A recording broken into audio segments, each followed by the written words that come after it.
This week saw the final for an open-source coding competition open to Key Stage 3 school students, bringing in 10 schools and roughly 100 pupils across the UK to build an open-source app for the charity of their choice, and the organisers believe it could provide a small blueprint for open-source solving the computing skills gap. Now in its second year, the competition originally evolved from a conversation between the heads of computing at two independent schools, Churches and Lord Wandsworth's College, LWC, where the two agreed that it was a shame that they didn't collaborate more on programming projects. So they tried their hands at organizing one. Head of computing at Lord Wandsworth's, Chris Millington, reached out to other schools and parents to gauge interest. There was plenty, and then to find a sponsor. Hayley Wienchak, manager of strategic alliances and ISV projects for Red Hat EMEA, is a parent of a child attending LWC. She tells TechWorld that as a parent, she is passionate about kids learning to get involved in digital technology, to be able to interact and understand better the technology that pervades her life.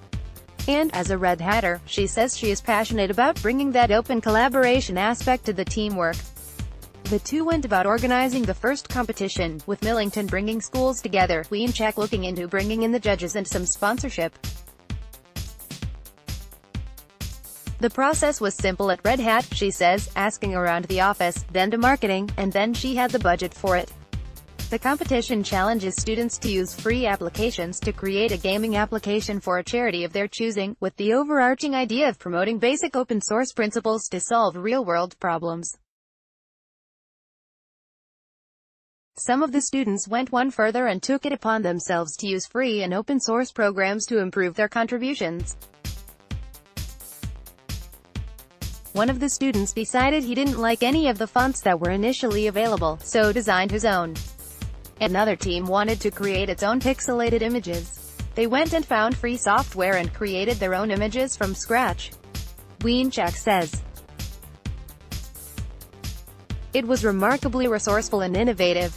Wienchak recalls one of the pupils she talked to who said she had never really done anything like this before, but had fun, and wanted to program more.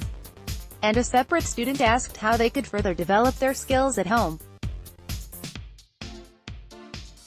Millington says that as a teacher, he ideally would like to see more of these structured, collaborative programs in schools, but at the same time, the resources available encourage pupils who are interested in the subjects to go home and learn at their own pace, if they would like to.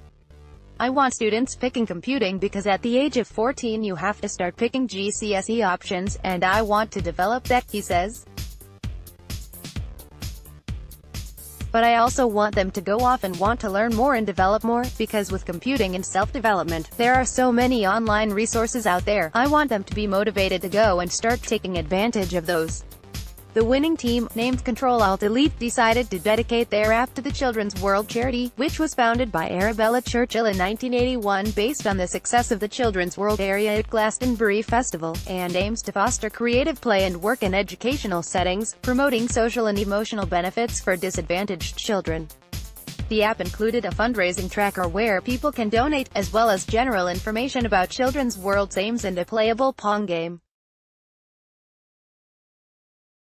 The judges were particularly impressed with how multifaceted that team's app was. Not only did it have an impressive front end, but they had documented the creation of the app closely on the back end.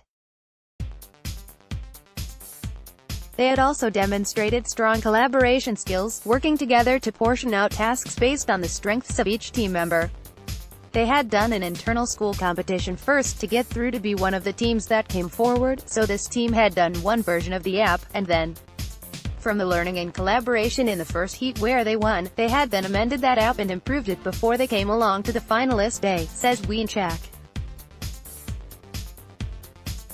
Millington says that although he knew there was demand for this kind of competition, and that there was a lack of them, he never realized how desperate schools were to develop these things. In the Chancellor's budgets for the last few years there has been a strong emphasis on cultivating STEM skills, especially at schools, to prepare the British workforce for the future. Considering the fast pace of change in open source and combined with all the free resources available online, could this sort of competition serve as a blueprint to plug that digital skills gap we keep hearing about, especially for the austerity-starved schools without the flow of capital that fee-paying schools such as the £30,000 a year LWC rely on? That's not to suggest there is no open source in schools. Of course, the various iterations of the affordable single-board open-source Raspberry Pi have been a hit, selling thousands and thousands into education and also to hobbyists. And there is no reason per se a school couldn't operate its back-end on open source either, with end-user software of all the Office staples and more being freely available on a long list of Linux distros.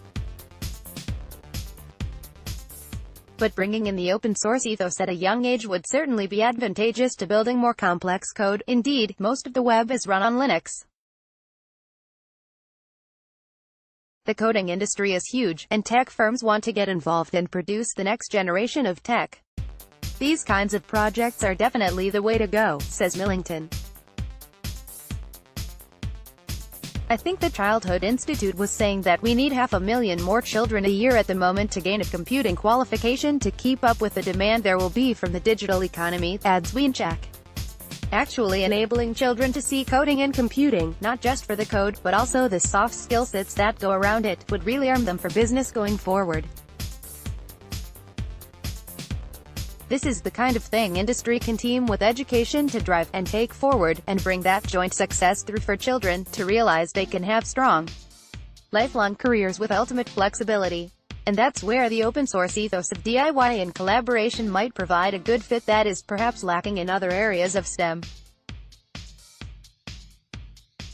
What really struck us yesterday around that was the children want to collaborate. Wienczak says. They want to be able to use their passion in a way to change the world, and actually the open source software, open collaboration model and culture, that's how they want to work. They don't want to work in directive, over-structured environments. So if they can see that pathway that can inspire them, and give them hope that these are things they can move forward to,